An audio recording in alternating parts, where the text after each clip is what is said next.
Era tarde cuando Claudia salió de la oficina por última vez aquella noche. La lluvia caía con un ritmo hipnótico sobre las ventanas del edificio, borrando los reflejos de la ciudad y devolviendo todo a un gris profundo, casi líquido. En el vestíbulo, las luces parpadeaban como si el edificio respirara con esfuerzo. No quedaba nadie, solo el eco de sus propios pasos y el sonido distante del viento empujando las puertas de cristal. Frente a ella, el ascensor esperaba, brillante, pulido, con un leve zumbido eléctrico que parecía venir de dentro de las paredes. El número 7 titilaba sobre la puerta, un parpadeo irregular, como un ojo cansado que no termina de cerrarse. Claudia pulsó el botón. Las puertas se abrieron con un suspiro metálico y un olor a metal y ozono le acarició el rostro. Dentro, el aire era distinto, más denso, más frío, casi húmedo. El panel luminoso mostraba los pisos con una luz suave, azulada. Pulsó el número 14. Las puertas se cerraron lentamente, como si el ascensor dudara antes de obedecer. El movimiento comenzó con suavidad, casi imperceptible. Durante los primeros segundos, todo fue normal. El murmullo del motor, el ligero balanceo del cuerpo, el ascenso predecible de los números. 8, 9, 10. Pero entonces, algo cambió. El sonido se volvió más grave, más profundo, como si el ascensor estuviera atravesando algo más que concreto y cables. 11, 12, 13. La luz del panel parpadeó. Luego, el 14. Pero las puertas no se abrieron. Claudia esperó unos segundos. Nada. Pulsó nuevamente el botón del 14. Luego el de abrir puertas. Silencio. El ascensor siguió moviéndose, hacia arriba, hacia algún lugar sin nombre. El número 15 apareció, luego el 16, y después, los números comenzaron a avanzar con velocidad absurda. 30, 50, 72. Los dígitos se desdibujaban, convertidos en destellos, como si el sistema hubiera olvidado cómo contar. Claudia sintió el pulso acelerarse, presionó todos los botones a la vez. Los pisos se iluminaron en una constelación de luces inútiles. El ascensor respondió con un zumbido agudo, casi irritado. El aire comenzó a vibrar. Las paredes parecían expandirse y contraerse al ritmo de su respiración. El pánico se filtró lentamente, como una humedad invisible. Marcó el botón de emergencia. Nada. Golpeó la puerta. El sonido se perdió, ahogado por el murmullo constante del motor.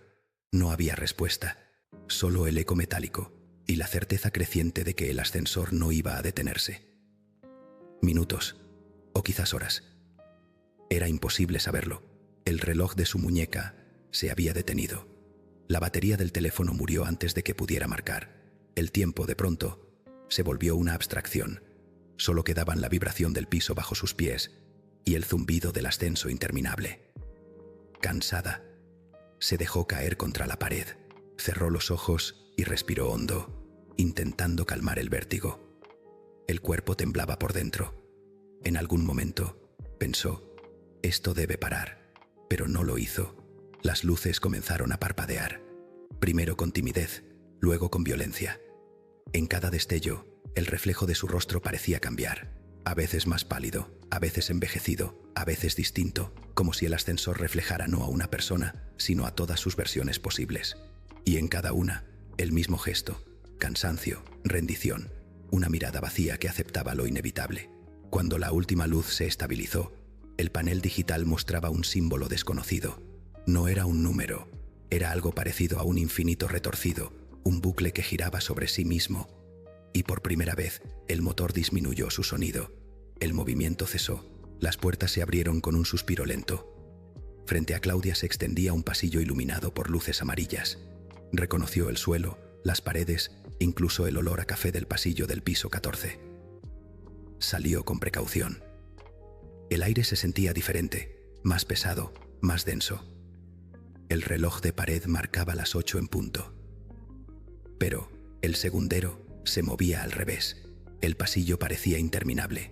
Cada paso resonaba demasiado fuerte, como si los muros se deleitaran repitiendo su eco. Pasó junto a la oficina de contabilidad, cerrada. Luego, la de recursos humanos, cerrada también. Solo al llegar al final del corredor notó algo imposible. Había otra puerta de ascensor, idéntica, esperándola abierta. El mismo número 7 parpadeando arriba. Claudia sintió el impulso irracional de entrar. Quizás era la única salida. Quizás, pensó, el sistema la había devuelto al punto de inicio, o tal vez nunca había salido del ascensor. El sonido del motor volvió a la vida cuando las puertas se cerraron tras ella. No pulsó ningún botón. No hizo falta. El ascensor sabía lo que tenía que hacer. El panel volvió a encenderse. 1, 2, 3. Pero esta vez descendía. Los números bajaban con la misma lentitud con la que antes habían subido, y el aire era más cálido, casi sofocante. Claudia cerró los ojos. El descenso se sentía como un suspiro que no terminaba. El motor se detuvo de golpe. Las puertas se abrieron. Frente a ella, un vestíbulo igual al de la planta baja.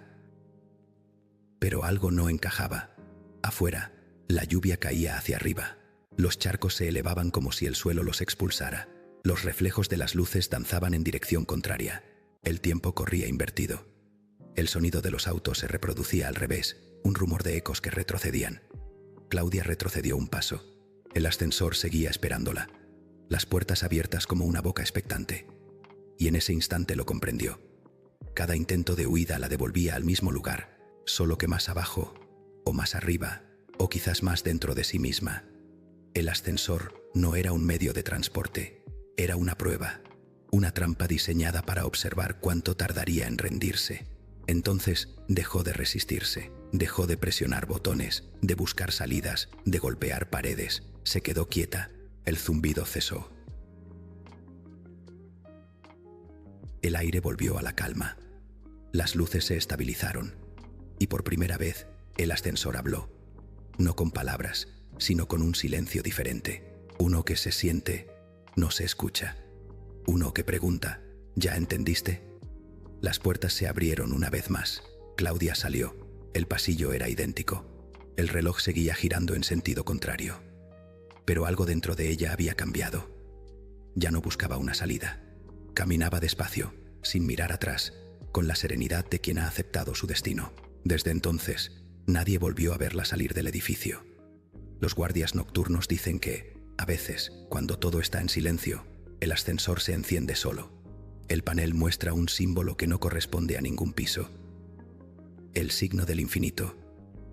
Las puertas se abren y en el interior hay un leve reflejo humano, una figura quieta, serena, mirando hacia arriba, esperando. Algunos juran haber escuchado un leve suspiro dentro, como si el ascensor exhalara en cada ascenso, en cada descenso, una respiración que no pertenece a máquina alguna. Otros aseguran que, si entras, puedes oír una voz apenas audible, una voz que no amenaza, no grita, solo susurra con calma. Ya no hay arriba ni abajo, solo dentro. Y cuando las puertas se cierran, el edificio vuelve a quedar en silencio. Un silencio que no pesa, pero se siente vigilante, expectante. Dicen que el ascensor nunca se detiene, que continúa moviéndose incluso cuando nadie lo usa, como un corazón mecánico latiendo bajo la piel del edificio. Y que, a veces, cuando pasas junto a él, puedes ver tu reflejo en las puertas de acero, parpadeando un segundo después de ti. Tal vez sea solo un fallo eléctrico, o tal vez no. Tal vez ese ascensor no transporta cuerpos, sino mentes que dejaron de luchar, almas que se acostumbraron tanto a no decidir que el movimiento sin destino les pareció suficiente. La mente humana puede acostumbrarse a casi todo, incluso al infierno, si se repite lo bastante.